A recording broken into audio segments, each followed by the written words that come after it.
The Legend of Sunset Shimmer, Ocarina of Time. By Ganondorf 8.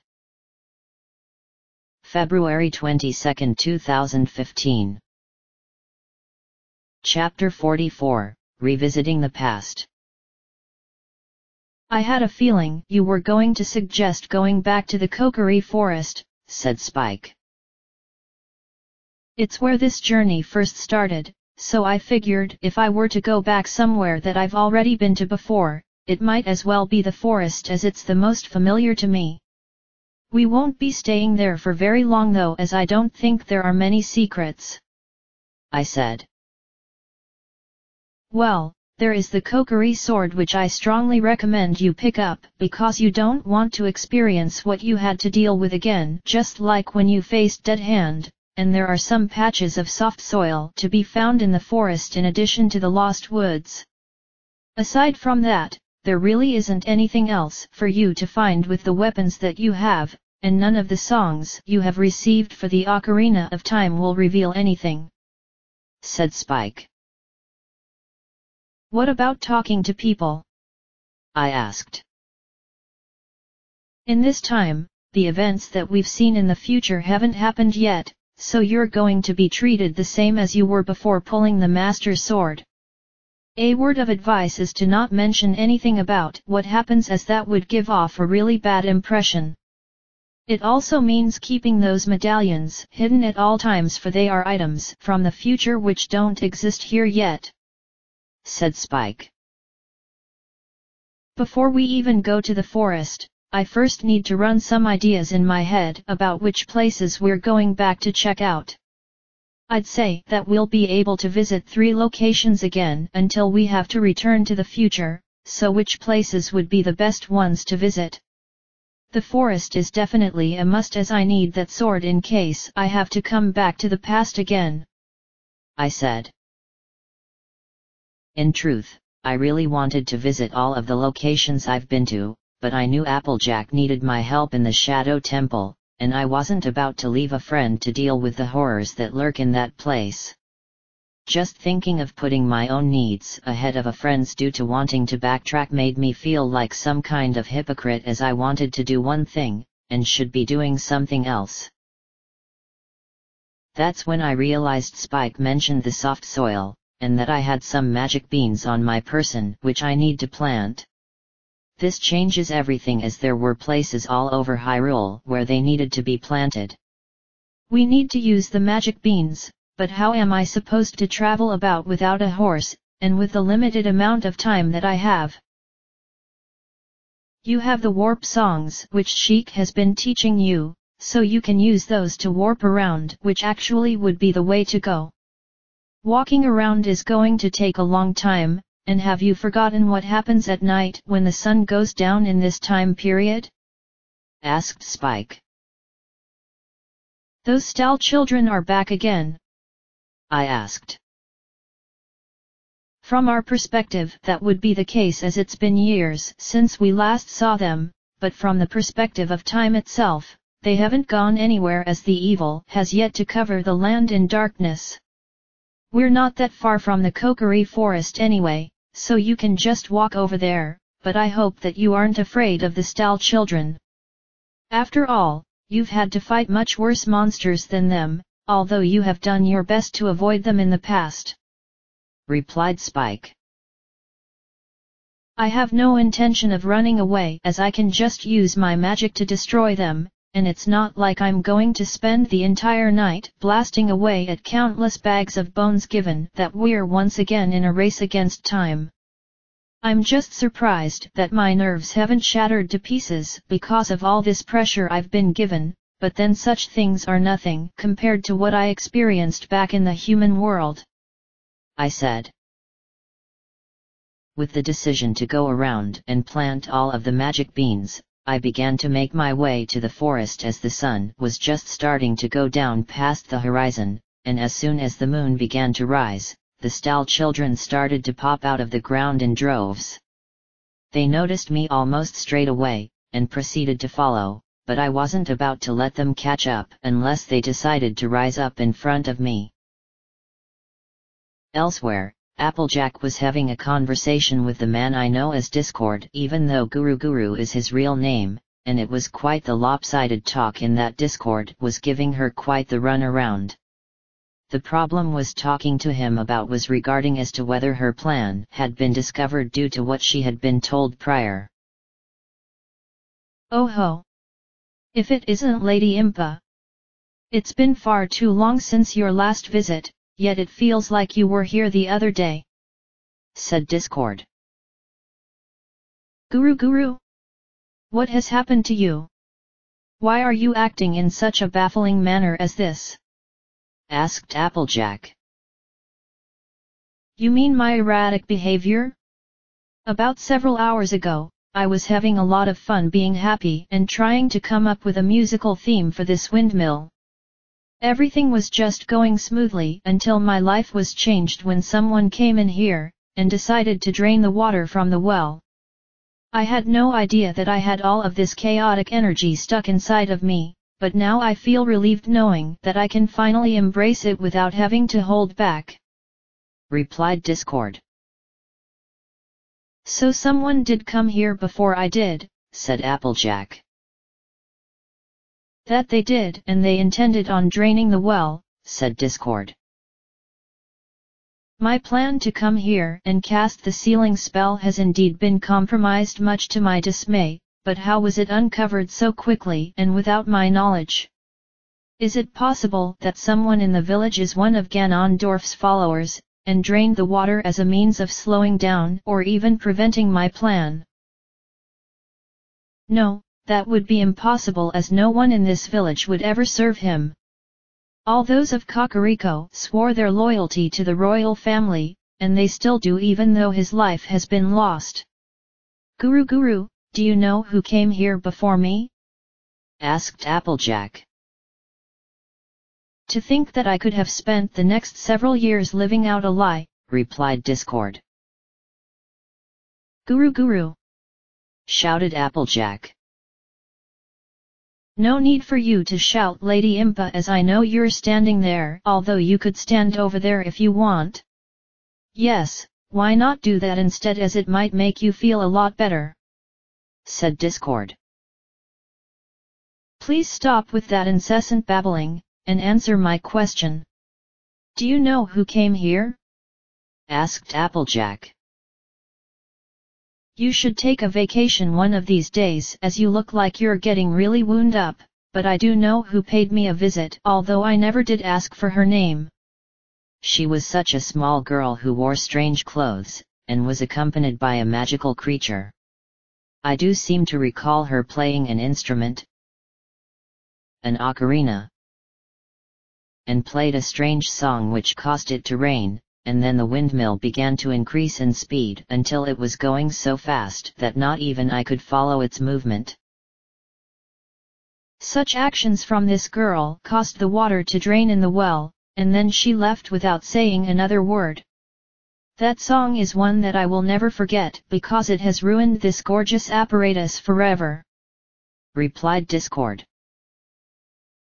That does not exactly narrow it down to a specific person, said Applejack. She wasn't what I'd call specific, began Discord. What does that mean? Asked Applejack. The girl came here to obtain the Eye of Truth hidden beneath the well because of the power that it possessed. Surely, you of all people haven't forgotten the story of what the owner of that magical artifact decided to do, for you were there when it happened, Lady Impa. In fact, you were one of the few who was against the idea, replied Discord. Am I to assume that this girl has acquired the item? Asked Applejack. Many have tried to claim it over the years, and all of them have succumbed to such nasty fates in that complex. This girl, on the other hand, was different in that she had a determination in her eyes. She intended on getting the Eye of Truth for herself, and I wouldn't be surprised if she managed to succeed. Who knows if she did or not, for it's been a while since I've seen her, replied Discord. Whoever she is, her punishment will be most severe for choosing to interfere in the plans of Ashika. At the same time, however, she did do me a favor by draining away the water, which was the reason I came here in the first place. The water needed to be removed in order for the sealing spell to be cast, and I was ready to listen to you attempt to make me change my mind," said Applejack. "Yet, you still want to know who did it?"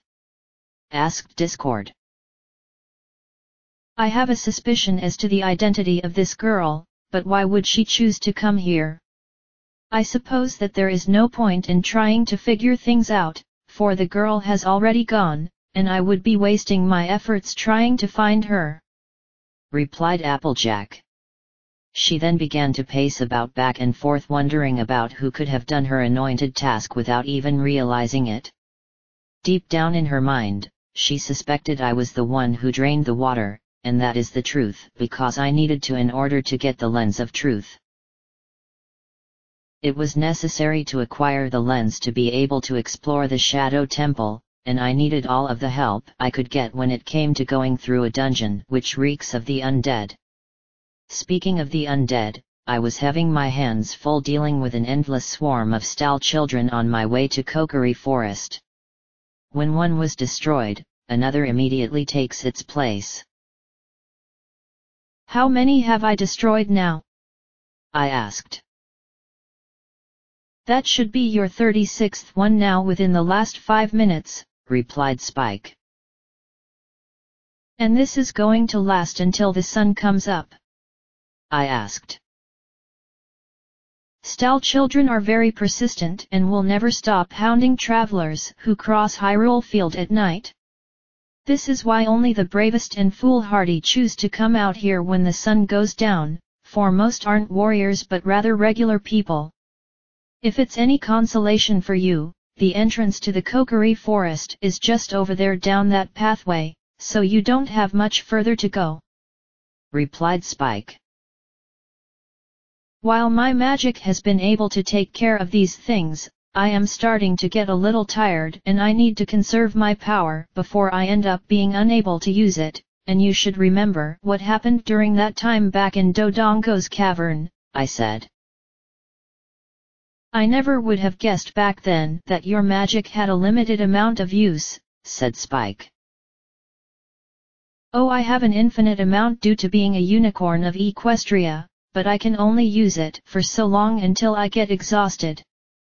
The kind of magic that I can use naturally takes a lot of effort to be able to cast it, so I need to maintain as much strength as possible.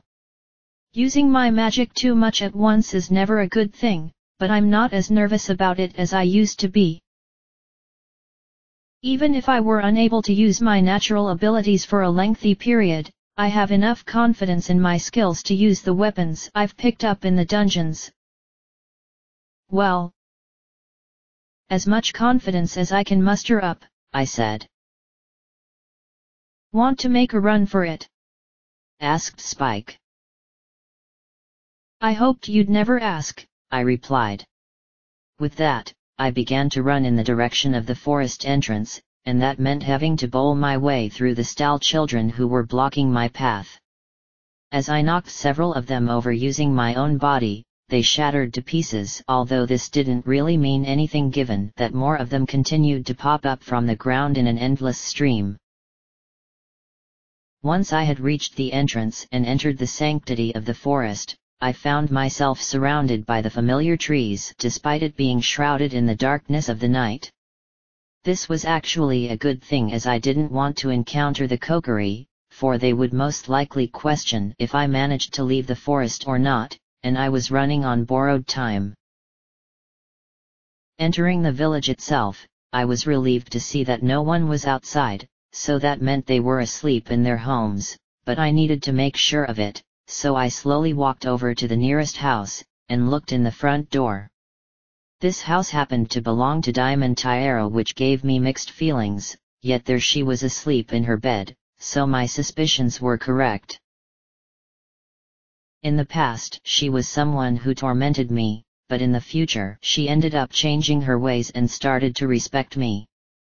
This made me feel conflicted as I wanted to be furious with her, but at the same time feel sorry that it took her an actual crisis to come to the realization of her actions against me and everyone else.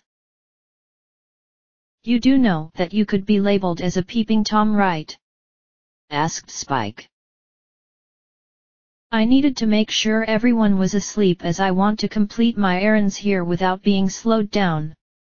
First of all, where is the soft soil located? I haven't forgotten how you said I wasted my rupees on buying all of them for such ridiculous prices.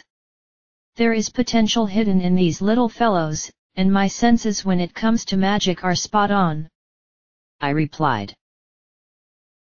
If I remember correctly, the location of the soft soil should be to the left of the pathway that leads to the Great Deku Tree's meadow, said Spike.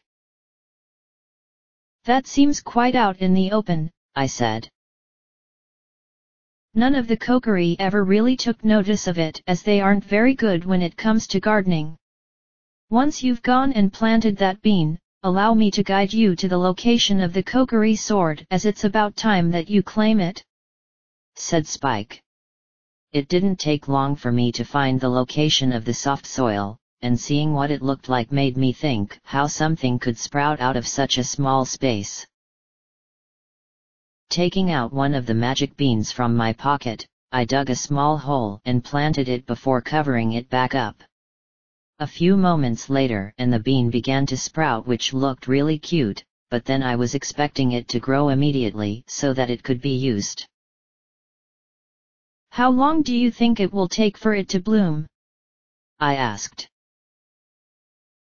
About 7 years in the natural sense, but in our case it will probably be something like 5 minutes because of going back to the future in an instant when you draw the Master Sword, replied Spike. Even if I don't end up coming back to the forest again, I feel happy knowing that I planted this magic bean. To me, it's like I'm giving something back to nature, even if it is a magical gift, but I'm sure nature won't mind. Now that I've done this little task, why don't we go and find this Kokiri sword you say that I need? I'll admit that I should have picked up before leaving the forest initially, but back then I was under the impression that I didn't need to go get it, I said. You can blame Mito for that, moaned Spike. She just wanted to see me fail because of the supposed jealousy she was feeling towards me. I should have just ignored her tormenting, and headed back to claim the sword rather than choosing to keep going. Even the Great Deku Tree felt skeptical of my desire to break the curse he had with just using my magic, and having no means of protecting myself. While I did manage to prove him wrong, it wasn't the way it was supposed to have worked, I said. It took you a long time to admit that you needed to use a sword, said Spike. Hyrule is just so dangerous, what with all of the monsters that lurk around the dungeons, I said. Those creatures never leave such places because they are commanded by the strongest of evils to remain where they are, and to make sure that everything is guarded fully. Most people have probably never even seen what you've experienced, so you can say that you've seen things that would make people feel glad that they don't have to do anything similar. In fact, the only monsters the common folk encounter during a given day would be the Stal children, said Spike. And the need for swords? I asked. Most prefer to carry around a sword to give off a sense of self-defense. Only a few individuals have gone on to become adventurers, while the rest choose to stick to their comfort zone, which is restricted to their own hometown. As the one destined to save Hyrule, you needed a sword so that you could have an easy time dealing with so much in the way of trouble, yet you unintentionally chose to make things harder for yourself. Your successes thus far are by no means a fluke, for you gave it your very all to overcome the odds, even if some of them were the result of you transforming.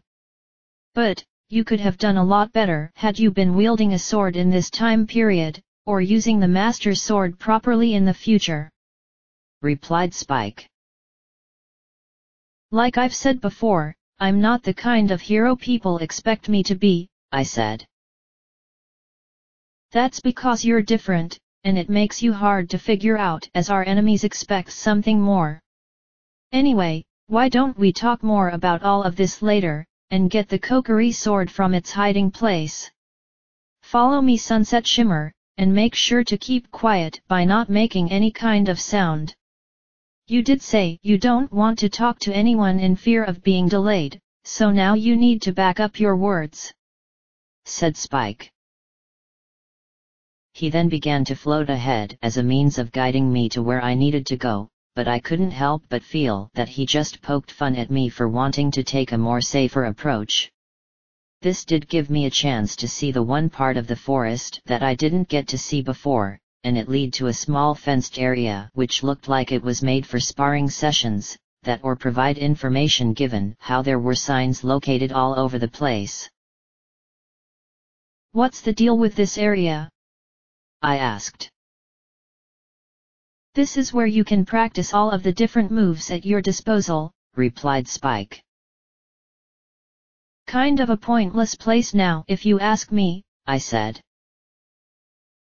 "At this point, it would be just that because you know what you're capable of, but had you chosen to make your way up here, then you would have been taught the basics of combat whether you had a sword or not.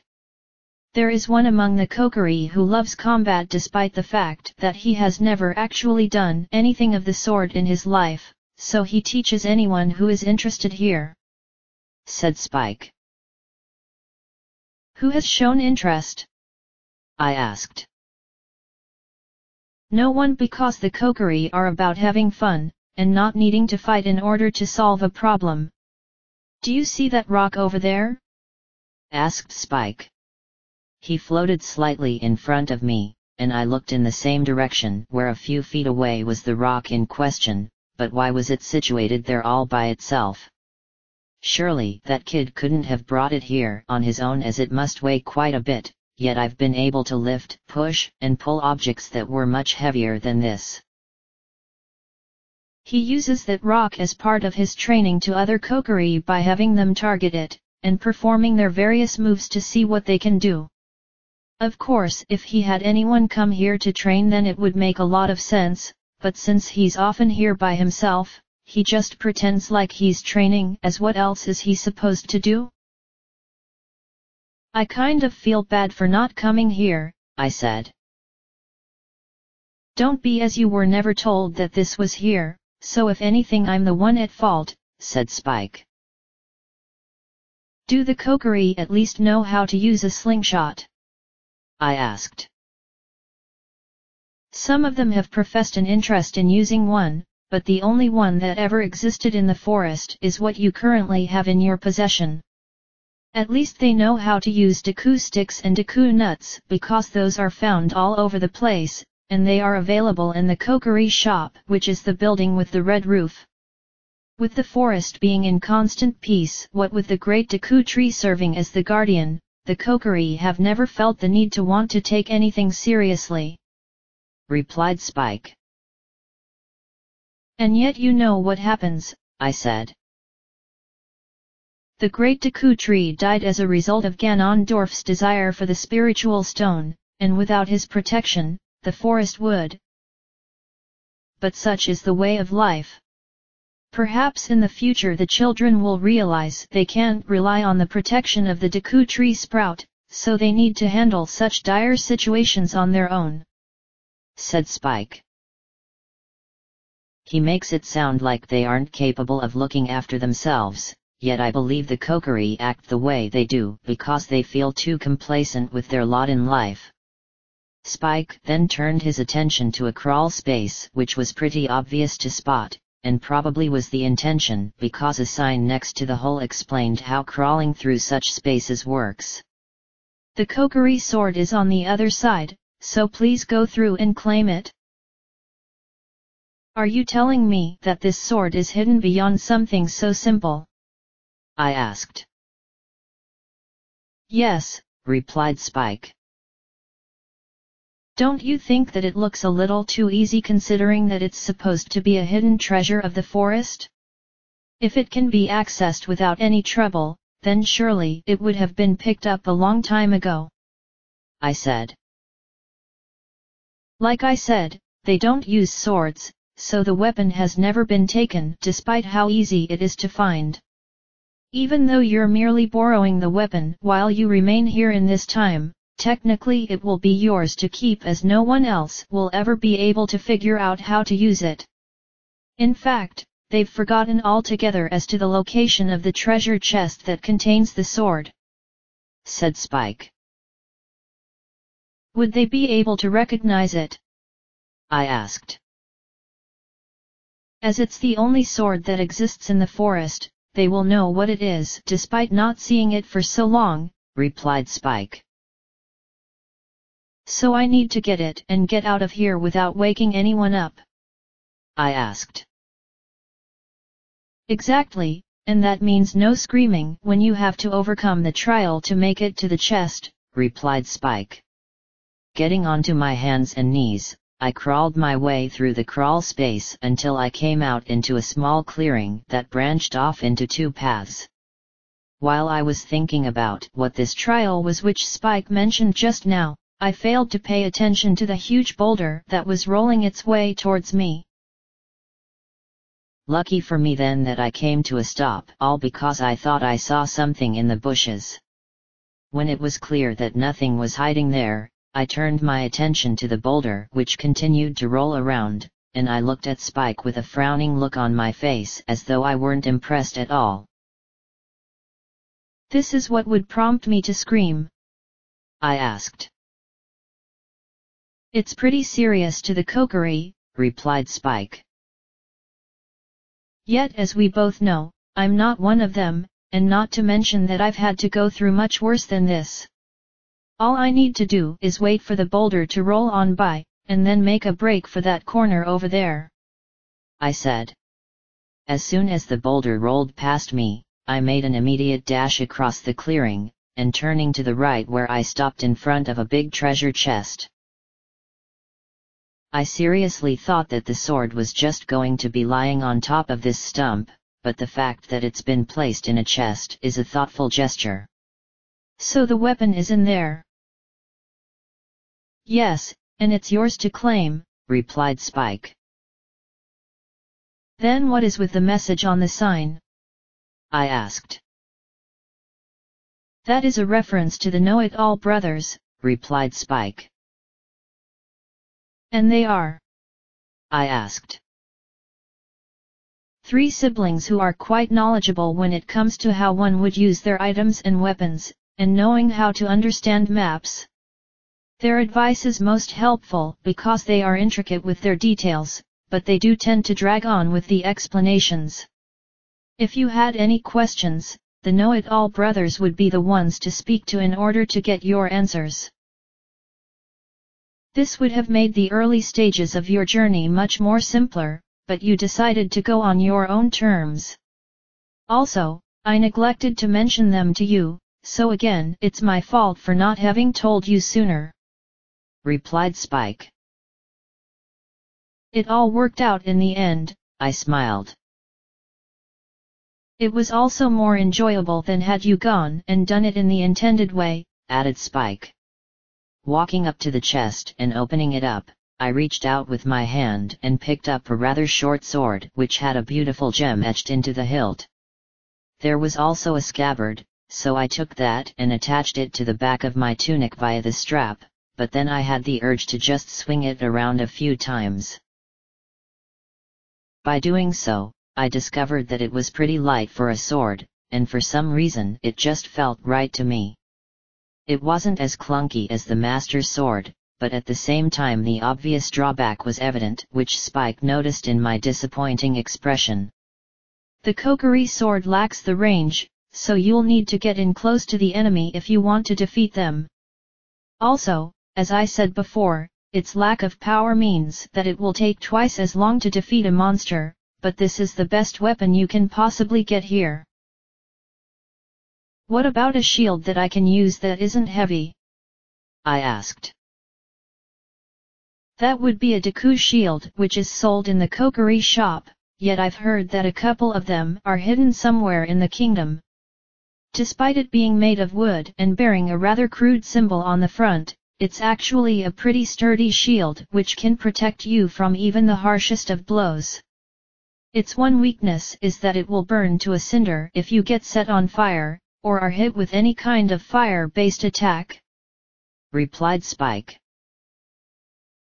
"Maybe I should just stick with the Hylian shield because it doesn't get destroyed quite so easily.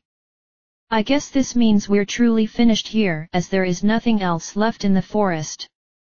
The Kokiri will never even know we came back to claim this sword because they won't bother searching this area unless one of them get a crazy idea that warrants such an exploration over here. I was thinking of playing the Ocarina of Time in this little clearing as warping to our next location would be best so as to avoid the Stal children back out in Hyrule Field, but won't the noise from the notes cause someone to wake up?" I asked. "The trees will filter out most of the noise, yet you should still play as softly as possible just in case," replied Spike. "Now comes the question of what song I want to use that is easy for me to remember," I said. It took me a few minutes to think it over, and once I had come to a decision on what to go with, I took the Ocarina of Time out of my pouch and played the first song that popped into my mind. The person that I envisioned was Pinkie Pie, so I played the Bolero of Fire, which caused Spike to react in a pretty shocking way, for he then shouted at me to not play that song when I don't have the proper tunic to survive the intensity of the flames. It was too late unfortunately, as I found myself disappearing in a ball of red light, but this was the least of my problems. In Kakariko Village, after casting the sealing spell in the dead of night, Applejack went to a small house hidden from plain sight, and entered it where someone had been waiting for her to arrive. "My apologies for having to make you wait longer than I expected," said Applejack. "Is everything okay?" "The seal has been created and the shadow beast now remains trapped below the well, but I do not know how long the spell is going to last. Yet, I fear that my plan has been compromised, for I came here to Kakariko to drain the water from the well which was necessary for the seal to be cast, and it turns out that someone else had performed the task before I was able to do so," replied Applejack. "Could one of Ganondorf's followers have known you were coming?" "That is what I originally believed, but when I spoke to Guru regarding the windmill, he revealed to me that a young girl came to see him mere hours before my arrival, and played some kind of strange song which drained the water. I tried to get him to reveal to me the identity of this child, but he was not able to give me an answer. All he said was that the girl wore strange clothes, and was being accompanied by a magical creature. It appears that the windmill being brought to a stop has caused Guru to lose all sense of sanity, for when I was speaking with him, his choice of words were baffling as though his very mind had been shattered. I suppose that this girl did me a favor by draining the water, for it would have pained me to no end had I gone and done the deed myself," replied Applejack. "You do not need to have such a heavy heart, Impa, for your plan needed to be done to prevent the shadow beast escaping. I am sure that the owner of the windmill would have understood your intentions had you explained yourself to him, but this girl did not realize what was going to happen." "Did Guru mention the name of the instrument?" "It was an ocarina," replied Applejack. Gasp! It is possible that Sunset Shimmer was the one who drained the water? According to what I was able to understand of Guru's incessant rambling, the one who stopped the windmill did so in order to enter the complex that lies beneath the wall, and claim the secret treasure which was sealed down there years ago, replied Applejack. The lens of truth. Many sought it for their own desires, yet the original owner could no longer handle so many who visited him just so they could get the lens. As I recall from your teachings, Impa, you were against the idea of hiding the lens underground as you believed it should have been kept under the watch of the elders. By placing it deep below in a place filled with dark creatures, the lens became lost to Kakariko, and faded from the memories of all except for myself and the elders. Many tried to claim the lens of truth, and all of them perished in the process, for the evil below was too much for them," said Applejack. Sunset Shimmer is different from other people in that she would have found a way to succeed, but then why would she want the lens in the first place? She was to go to the Temple of Time, and obtain the Triforce from the Sacred Realm before Ganondorf could. By coming to the village, she has wasted precious time, but by doing so, he may have decided to resume his pursuit of us, which means your plan that deals with him continues even now. One can only hope that he chose to take the bait, said Applejack. Everything will work in the end, Impa, for she will prevail. Your optimism towards her is indeed strong, Your Highness, but I will still make the necessary arrangements in case things do not work out. You still possess the cloth that I gave you before after fleeing from the castle? Asked Applejack. I still have with me, although I do not see the point, replied Twilight. No one in the village is aware that you are here, so I will begin to spread the rumors about your fate, but only if Sunset Shimmer has failed in her task, said Applejack. You do mean well, and I am appreciative of what you are doing to ensure my safety, but I do not believe that starting a rumor about my being killed, or even captured at the hands of Ganondorf, is the way to do things. Granted, I am aware that I do need to remain hidden for now until we know for certain as to what will happen, but having to use deceit is perhaps going a bit too far. Then again, you have always been my most trusted vassal, Impa, and who am I to start questioning your actions? Anyway, what reason did you have for giving me that piece of cloth? Asked Twilight. Should the worst situation result, then I shall teach you the secrets of my people, replied Applejack. Are you sure about that?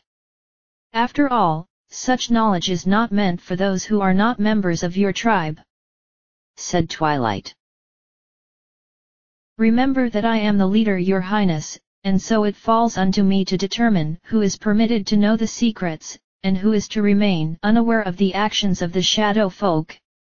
Even if she were to succeed, I shall go ahead and show you what you must do, yet know that this will not be an easy task, for there is much that you need to know in such a short amount of time, said Applejack. Why did you choose the Bolero of Fire as the song to play in order to warp? Asked Spike. I was thinking of Pinkie Pie at the time, so it was the first song that came into my head, I replied. Now I could see why he was so adamant, because the song warped us straight to the bottom of the Death Mountain crater where the entrance to the Fire Temple was located. We couldn't exactly gain access to the temple from this point in time as several boulders were blocking the way, but that was the least of my problems because I was in a place where the heat was unbearable. Because I was wearing the Goron tunic during my previous visit, I never felt the intense heat for myself, yet without it I feel like I'm sweating up a storm. Maybe in the future you should think about where you want to go before actually doing it, suggested Spike. How long do I have? I asked. The amount of health that you have acquired will determine how much time you'll have before you burn to a cinder, and since we've wasted about 30 seconds talking about it, you've probably got another minute, replied Spike. Don't worry about that, as I have a good song to play, but I want to check to see if there are any soft soil spots, because you never know, I said. Walking forward a few steps rewarded me for my curiosity, for next to a large cliff face was the soil in question, so I acted quickly and planted a magic bean where it sprouted up a few moments later. Who would have guessed that there would be one of those in such an inferno like this, but I'll be sure to come back and see what happens with the bean. I then played the next song that came into my mind, and that was the Serenade of Water, which warped me in a blue light all the way to Lake Hylia. This is a much better location considering that you don't have to go underwater, said Spike. Wasn't there a patch of soft soil somewhere around here? I asked. I do recall seeing it next to the house where the scientist lives, but I wouldn't stop for a chat because she's probably busy with her research, replied Spike. The quickest way to reach Daring Do's place would be to cross those two bridges over there, as swimming is the last thing I want to do right now.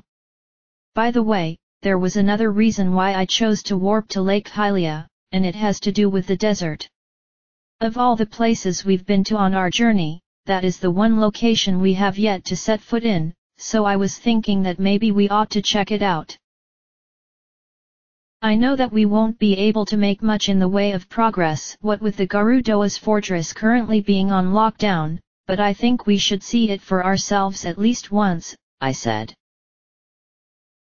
We should have enough time to see Garudo Valley in all its splendor, but we won't be able to enter the fortress as they won't allow anyone access.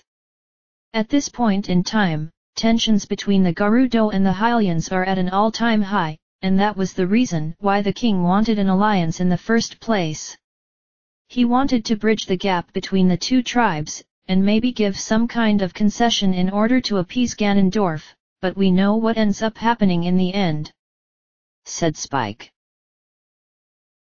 With that little reminder, I ran across the bridges until I reached the mainland, and I began to search near the house for the soft soil.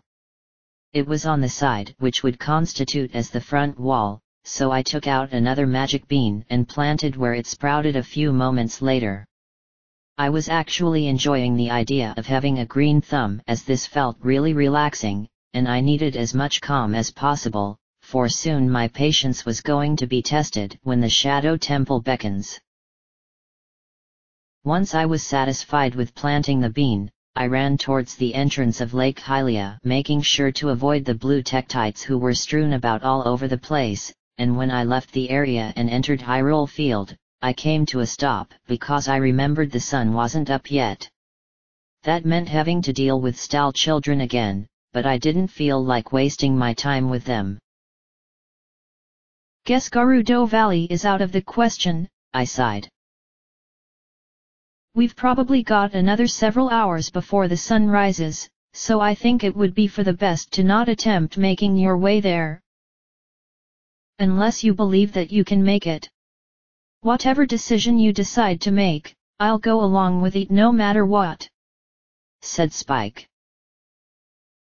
I just want to see what it looks like only once, for I know we won't be able to progress through what with the lockdown, I said. Then I hope your running skills have gotten better because here come the Stal children now, said Spike. As if on cue, the Stal children were coming towards me with a new one popping out of the ground every second to join the ranks, so I decided to unleash a powerful burst of magic courtesy of Din's fire which blasted enough of them to pieces, allowing me the space I needed to get by them. All of this running around was actually pretty good as it was a reminder that I often galloped about back in Equestria when I had 4 hooves instead of 2 legs. While making my way northwest along the dirt road, more monsters appeared, but I continued to use Din's fire to get rid of them. Eventually, after about an hour of running, I came to the divided path where the direction to the west lead to Garudo Valley, so I took that path hoping that the chase had come to an end. You've got to give them credit for being persistent, I commented. They will attack anything that enters the field no matter from which direction, said Spike. I did notice though that some of them were bigger than the others, so does that mean there are stronger variations I need to be aware of? I asked. When you destroy enough of them, a larger Stal child does have a tendency to rise from the ground. These still have the same general attack power and movement that the originals have, but their reach is much better. The large ones like to drop blue rupees from time to time, and the even larger ones will drop red rupees, which makes them a good source of wanting to earn extra money if you need it. Of course, you need to destroy the small ones, so the payoff isn't really as good as it seems in theory," replied Spike. "Once we get into Gerudo Valley, they won't bother chasing us as we'll have technically left the field, and entered another area," I said as I continued to run until they suddenly disappeared back into the ground, which indicated that we had arrived at our destination. The first thing I noticed was that it was quite a mountainous sight, but then I quickly realized that these were cliffs and not mountains, yet the similarity to Death Mountain was obvious. A wooden plank which stretched across a pool of water greeted me at the entrance, but I thought it was weird that such an arrangement even existed. I actually was expecting this place to be a lot more lively than merely being nothing but cliffs, dirt, rocks, and little in the way of water. "This is how the Gerudo live every day," said Spike. "What do you know about their society?" I asked. "Not much is known, so I don't have an answer for you, but the only ones who would know are the Gerudo themselves. What is known is that the desert is a harsh place where strong winds blow about like a howling beast, and there isn't much in the way that can be grown out here," replied Spike. Getting down onto my knees and scooping some of the dirt in my hands, I could understand what he meant, for this soil wasn't strong enough to sustain plant life. It felt extremely dry to the touch, and as I dropped it back down, it crumbled to dust. When I got back onto my feet, Spike urged me to cross the pool using the plank, and along the way he pointed out that this wasn't all of the water in the valley. "There is water to be found, but if the Gerudo wanted to get their hands on it, it would involve taking a very long dive. Because of that, the land remains unfit for growing crops, and combined with the intense heat of the day and the chilling cold of the night, they certainly have a hard life. Maybe that's why Ganondorf wanted to conquer the world in the first place," I began. "What are you talking about?" asked Spike. He knew that his people were suffering by living in this arid landscape, and saw that the rest of Hyrule lived in beautiful splendor which he yearned for. Perhaps he desired the kingdom not just for himself, but for his entire tribe, although he was certainly after the Triforce given his actions against the king. There is a lot about this which makes little sense because we haven't heard from Ganondorf's point of view, but I suppose we'll find out the truth when we meet him again. Still, I feel bad for the Gerudo having to live out here where they struggle against such odds. It wouldn't surprise me if their numbers were small compared to the other tribes due to the conditions preventing them from having children to carry on their legacy," I replied. "In that sense, the evil king did all of this for them," said Spike. "Isn't that what I said? Anyway, you said that there was plenty of water to be had around here, but I don't see any of it," I said. "Once we get to that bridge, you will need to hide behind one of those rocks, and then you can see for yourself. The Gerudo guards are still on patrol as a result of the lockdown, and if they spot us walking about in their territory, they will chase us down in an effort to have us killed," said Spike. He wasn't kidding, as there were a handful of guards on the other side of the bridge walking back and forth, and a large gate added to the tension where they insisted on no one coming and going from their fortress. Watching them from a distance until the coast was clear, I quickly dashed over to the rock that was conveniently located next to the edge, and I looked down to see that it was indeed a very long dive, just like Spike said. Way at the bottom of this canyon was a raging river where the water traveled down several waterfalls, and while I could see some land down there, I had no intention of jumping down and seeing it for myself. "No wonder they can't access the water," I said. "They have no means of bringing up from down there," said Spike. And if you were to fall down below, you'd be trapped with no means of making it back up, I said. The water actually flows into Lake Hylia, which the Gerudo have done to gain access to the lake, but then they have to take the long way back because of not being able to get back up from down there, said Spike. You know, now that I've seen what this place is really like, I guess my heart is allowing me to showcase sympathy towards the Gerudo, and that includes Ganondorf because he had to suffer through this environment just as much as they did.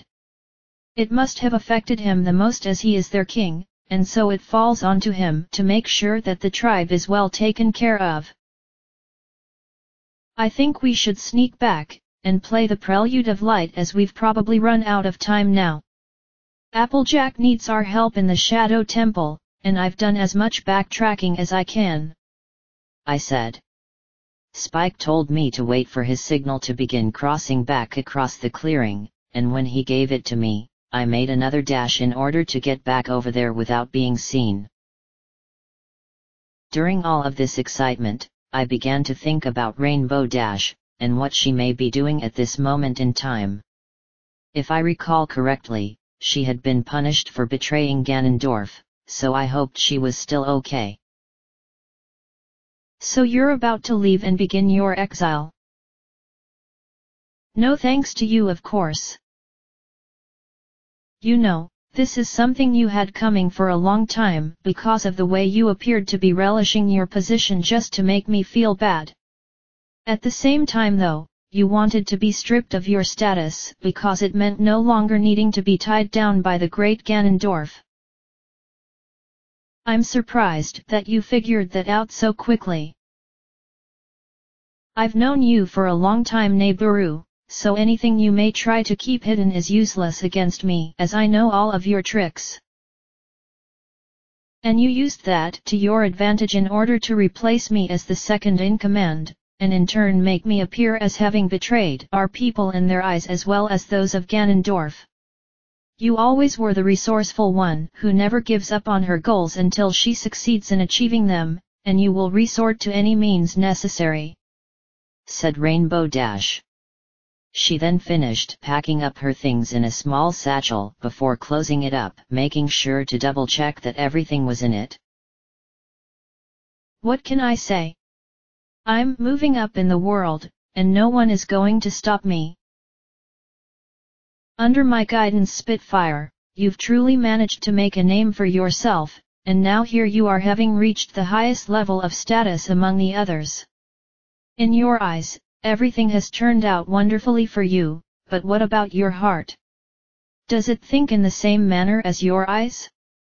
Asked Rainbow Dash. Picking up her satchel and placing it on her back, she then turned her attention to her former subordinate, Spitfire, who had since been given her old title. The new second-in-command of the Gerudo felt irate knowing that the former exalted of the tribe wasn't more angry. But then she also showed a sense of sympathy, which was a feeling she hadn't felt for a very long time. Even when facing utter humiliation and the prospect of never being allowed to return, you still have that same calm demeanor which has been a source of strength for all of us during the most difficult of times. I'll admit that I lack your charismatic persona, Neighboru, and the others won't accept me right away, but give me a few years and I'll prove to them that I was worthy, said Spitfire. No matter what though, you will always be known as Ganondorf's prized pupil, said Rainbow Dash. My loyalty to him remains unshakable even if some of his most recent actions are questionable, yet I have no doubt that he will give us what we've been wanting for a long time now. We've been suffering here in the desert for far too long, and those insufferable Hylians refuse to allow us to take what we need to survive, said Spitfire. And it's his actions which have driven me away, sighed Rainbow Dash.